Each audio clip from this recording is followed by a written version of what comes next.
Hello बच्चों, आज मैं आप लोगों को क्लास 8 का सोशल साइंस चैप्टर 3 यानी उद्योग का क्वेश्चन आंसर करवाऊंगा। इससे पहले मैंने आपको क्लास 8 के हमारी दुनिया सारे चैप्टर को बैक के सारे भी चैप्टर हैं उन सबको पढ़ा दिए हैं, समझे ना। अगर आप हमारे चैनल पर पहली बार विजिट किए हैं तो आप हमारे चैनल को सब्सक्राइब कर लीजिए और बेल आइकन को क्लिक कर दीजिए, समझे। और देखिए, अगर आप इन सबका PDF पढ़ना चाहते हैं तो आप हमारे मोबाइल नंबर है 957639, क्या है 9576391415, आप इस पर भी जुड़ जाइए, नहीं तो आपको डिस्क्रिप्शन में इसका लिंक मिल जाएगा, आप वहाँ से जुड़ जाइए। आपको इस चैनल पर क्लास 6 से लेकर 12 तक का बिहार बोर्ड ऑल सब्जेक्ट की तैयारी कराया जाएगा, समझे। अब आइए, अब इसका क्वेश्चन आंसर करते, क्या करते बाबू, इसका क्वेश्चन आंसर करते। देखिए, कहता है कि उद्योग का संबंध किस प्रकार की गतिविधियों से होता है। ऑप्शन है सामाजिक, सांस्कृतिक, आर्थिक, जैविक। तो कहिएगा आर्थिक, कहिएगा आर्थिक। कहता है कि बृहद उद्योग में पूंजी निवेश की सीमा होती है, तो हम बता दिए कि बृहद उद्योग में जो होता है ना वो 1 करोड़ से अधिक होता है। 1 करोड़ से क्या होता है, अधिक। और लघु उद्योग में 1 करोड़ से कम होता है। कहता दवा उद्योग किस प्रकार का उद्योग है, तो दवा उद्योग किस प्रकार का उद्योग है, जैसे ऑप्शन में है आधारभूत उद्योग, संयुक्त उद्योग, हल्का उद्योग, उपभोक्ता उद्योग। तो आप याद कीजिए, जब हमको उपभोक्ता उद्योग पढ़ा रहे थे तभी ना हम इसके बारे में बता दिए, दवाई उद्योग के बारे में बता दिए थे। अब कहता है कि इनमें से कौन औद्योगिक प्रदेश नहीं है, इनमें से कौन औद्योगिक प्रदेश नहीं है। देखिए 4 गो ऑप्शन है, कितने ऑप्शन है, 4 गो ऑप्शन है और आपको एगो बताना है। देखिए दक्कन प्रदेश, छोटा नागपुर, मुंबई और गुड़गांव, दिल्ली, मेरठ। तो दक्कन प्रदेश जो है ना वो औद्योगिक क्षेत्र में नहीं आता है। कहता है इनमें कौन सी कृषि आधारित उद्योग है, फर्नीचर उद्योग, कागज उद्योग, वस्त्र उद्योग, तांबा उद्योग। कहेगा वस्त्र उद्योग जो है ना, वस्त्र उद्योग यह कृषि आधारित उद्योग है, कृषि आधारित उद्योग है, क्योंकि हम खेती करते हैं वस्त्र के लिए, समझे ना। अब देखिए, कहता है खाली स्थानों को भरिए, खाली स्थानों को क्या करिए, उपयुक्त सबसे भरिए। जैसे भिलाई लो इस्पात डैश राज्य में, तो आपको पता होना चाहिए छत्तीसगढ़ में, कहाँ है, छत्तीसगढ़ में। कहता है उद्योग के अंतर्गत कच्चे माल को डैश उत्पादों में बदला जाता है, तो अधिक मूल्य के उत्पादों में बदला जाता है। कहता है फर्नीचर डैश उद्योग के अंतर्गत आता है। देखिए फर्नीचर जो है लघु उद्योग के अंतर्गत भी आ जाएगा और क्या हो जाएगा, वन उद्योग भी हो सकता है, समझे ना। अब देखिए, कहता है पूंजी निवेश के आधार पर उद्योग डैश प्रकार के होते हैं, 3 प्रकार हम बताए थे ना। अब देखिए सीमेंट उद्योग डैश प्रकार का उद्योग है, तो ये भी हम बताते हैं खनिज उद्योग, क्या है, खनिज उद्योग है। अब निम्नलिखित प्रश्नों का उत्तर दे कम से कम 50 शब्दों में, कम से कम कहते हैं अधिक से अधिक 50 शब्दों में, अधिक से अधिक कितने शब्दों में बाबू रे, 50 शब्दों में उत्तर देना है। पहला कहता है कि उद्योग से आप क्या समझते हैं, उद्योग से आप क्या समझते हैं। कहिएगा कच्चे माल को अधिक मूल्य के उत्पादों के रूप में परिवर्तित किया जाना क्या कहलाता है, उद्योग कहलाता है। अब लघु एवं बृहद उद्योग के बीच अंतर स्पष्ट कीजिए। कहिएगा लघु एवं बृहद उद्योग के बीच निम्नलिखित अंतर है, निम्नलिखित अंतर है। देखिए निम्नलिखित अंतर कौन कौन है, आप कैसे बताइएगा।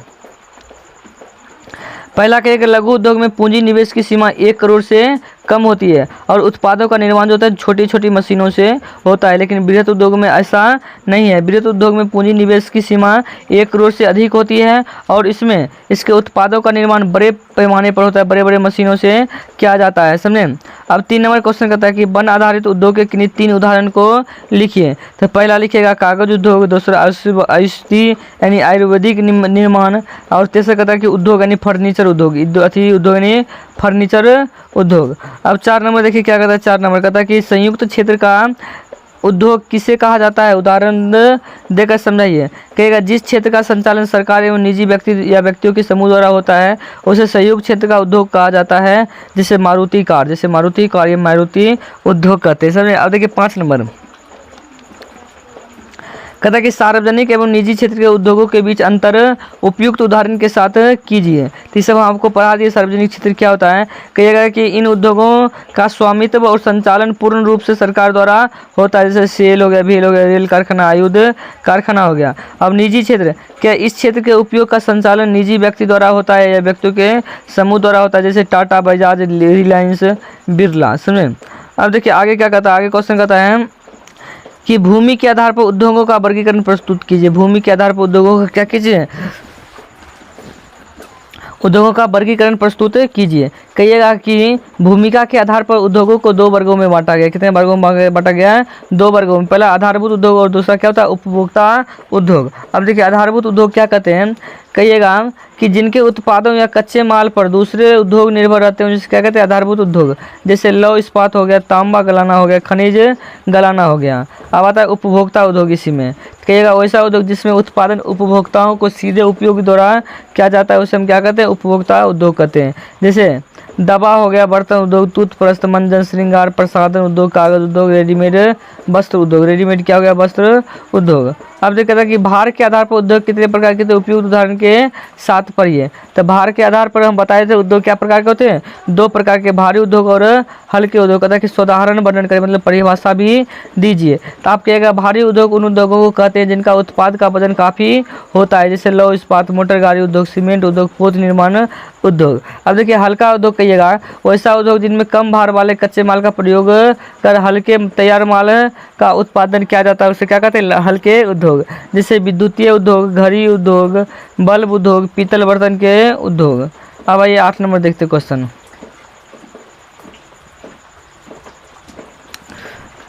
देखिए 8 नंबर क्वेश्चन कहता है कि भारत के कुछ प्रमुख औद्योगिक प्रदेश का उल्लेख कीजिए। हम बता दिए, ठीक कहिएगा भारत के प्रमुख औद्योगिक प्रदेश निम्न हैं, जैसे मुंबई पुणे क्षेत्र, बेंगलुरु चेन्नई सेलम, उसके बाद अहमदाबाद बड़ोदरा सूरत क्षेत्र, विशाखापट्टनम गुंटूर औद्योगिक क्षेत्र गुड़गांव, दिल्ली मेरठ औद्योगिक प्रदेश और कोल्लम तिरुवनंतपुरम औद्योगिक प्रदेश या छोटा नागपुर औद्योगिक क्षेत्र एवं हुगली नदी, समझे, या हुगली नदी है।